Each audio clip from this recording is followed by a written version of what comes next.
اس زمانے میں اونٹ کی قیمت 400 درہم تھی، بھیڑ کی قیمت 40 درہم، یعنی ایک اونٹ قیمت میں 10 بھیڑوں کے برابر تھا۔ عنوان: عرب کی تہذیب۔ ایک نیزے کی قیمت 4 درہم تھی، اونٹ کا کجاوا 13 درہم میں مل جاتا تھا، مٹی کھودنے والی گینتی کی قیمت 6 درہم تھی۔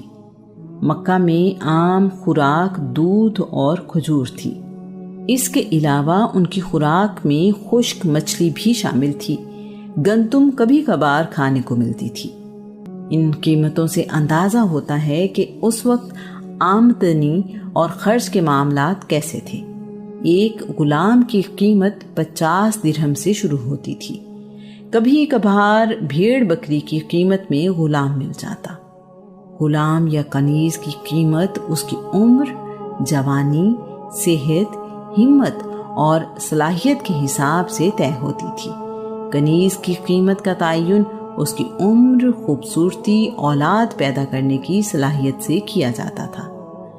مہمانداری ایک ایسی خوبی تھی جو عرب میں نہایت اعلیٰ انداز میں پائی جاتی تھی۔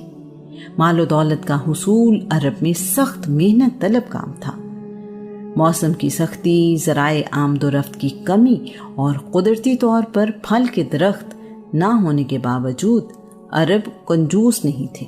مہمان نوازی میں عرب کے لوگوں جیسا ڈھونڈنے سے نہیں ملتا تھا۔ مہمان کی خاطر اپنی قیمتی سے قیمتی چیز لٹا دینا عرب میں کوئی بڑی بات نہیں سمجھی جاتی تھی۔ مہمان کی خاطر عرب اپنا آخری اونٹ خواہ وہ سواری کے لیے ہی استعمال کرتے ہوں تک قربان کر دیتے تھے۔ عرب بہت سی خوبیوں کے مالک تھے، جن میں سے ایک ان کا حافظہ تھا۔ اللہ کریم نے انہیں بلا کا حافظہ دیا۔ اس کے علاوہ ان میں غیرت اور کردار کی خوبیاں بھی نمایاں تھیں۔ عرب میں بہت سی جنگیں لڑی جانے کی وجہ ان کی غیرت تھی۔ جہاں بہت سے لوگوں کے لیے زندگی کی عیش ہی سب کچھ تھی، وہاں ایسے لوگوں کی کمی نہیں تھی جنہیں اپنے خاندان اور نسب کی فکر رہتی تھی۔ ایسے لوگ خاندانی نظام میں بہت احتیاط سے کام لیتے تھے۔ عرب کے شرفاء اپنے لیے ایسی بیویوں کا انتخاب کرتے تھے جو بہت اچھے خاندان سے اور پاک باز ہوں۔ وہ ظاہری حسن و جمال کے ساتھ ساتھ اچھے اخلاق اور کردار کو اہمیت دیتے تھے۔ عقیم بن سیف عرب کا ایک دانشور تھا۔ عقیم نے اپنے بیٹوں کو نصیحت کرتے ہوئے کہا، عورتوں کا ظاہری حسن و جمال تمہیں نسب کی پاکیزگی سے غافل نہ کرتے، کیونکہ کمینہ صفت اور بد کردار اپنے خاندان کی عزت اور بڑائی کو خاک میں ملا دیتی ہیں۔ اسی طرح عرب کے ایک سردار ابو اسود دوئلی نے اپنے بیٹوں سے کہا، میں نے تم پر احسان کیا جب تم چھوٹے تھے، جب تم بڑے ہو گئے اور اس سے پہلے کہ تم پیدا ہوئے۔ بیٹوں نے حیرانی سے پوچھا، ہمارے پیدا ہونے سے پہلے آپ نے ہم پر کیا احسان کیا اور کیسے؟ ابو اسود نے کہا، میں نے تمہارے لیے ایسی پاک دامن مائیں چنی جس کی وجہ سے تمہیں کوئی گالی نہیں دے سکتا۔ اسی طرح عرب میں رہنے والی مائیں بھی ان باتوں کا بہت خیال رکھتی تھی۔